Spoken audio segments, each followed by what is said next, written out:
వాటాలు రాసివ్వకపోతే అక్రమ కేసులు పెట్టి జైలుకు పంపిస్తామంటూ కేవీ రావును విజయసాయిరెడ్డి, విక్రాంత్ రెడ్డి, శరత్ చంద్రారెడ్డి బెదిరించారు. ఇప్పటికే కేవీ రావు స్టేట్మెంట్ ను సిఐడి అధికారులు రికార్డు చేశారు. ఇదే అంశానికి సంబంధించి మరింత సమాచారం మా ఇన్పుట్ ఇన్ఛార్జ్ శ్రీహరి అందిస్తారు. Srihari, over to you.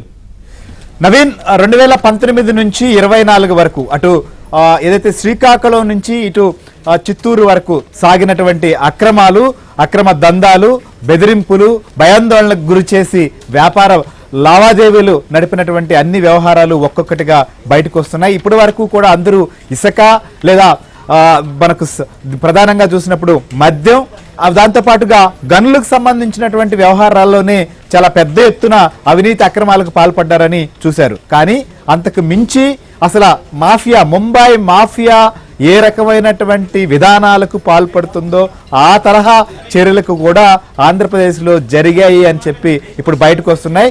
ముఖ్యంగా కాకినాడ పోర్టు, అలానే కాకినాడ SEZ సంబంధించి షేర్లు బదలాయింపు, ఆ యాజమాన్యం బదలాయింపు వ్యవహారం ప్రస్తుతం తీవ్రమైనటువంటి కలకలం రేపుతోంది. ఎవరైతే ఈ పోర్టు నిర్మాణానికి దోహదపడి దాన్ని 2019-20 సంవత్సరం నాటికి ఏడాదికి 180 కోట్ల ఆదాయం తీసుకొచ్చేటువంటి వరకు తీసుకొచ్చిన కేవీ రావు నుంచి షేర్లు బదలాయింపుకున్న విధానం, ఆయన్ను ఏ రకంగా తప్పుడు నివేదికలతో భయభ్రాంతులకు గురి చేశారు. సో చెప్పినట్టు వింటారా లేదా జైలుకు వెళతారా? ఎవరైనా వ్యాపార లావాదేవీలు కుదరాలి అంటే సో తామిస్తున్న ఆఫర్ కంటే ఇంకో 5% 10% ఇస్తాం, మాకు ఆ వ్యాపారం ఇవ్వండి, లేకపోతే భాగస్వామ్యం ఇవ్వాలని చెప్పి కోరుతారు. కానీ మాట వినకపోతే జైలుకు వెళ్లాల్సి వస్తుందని చెప్పి ఉక్కిరి బిక్కిరి చేసేటువంటి పరిస్థితి, విధి లేక జీహుజూర్ అనాల్సినటువంటి స్థితి తీసుకొచ్చే పరిస్థితులు కూడా ప్రస్తుతం సిఐడి దీనిపైన దృష్టి పెట్టింది. 10 పేజీలతో కూడుకున్నటువంటి కంప్లైంట్ ను కూడా ఏదైతే ఆయన ఇచ్చారు, దీంతో మొత్తం సిఐడి ప్రస్తుతం బృందాలుగా ఏర్పడబోతోంది.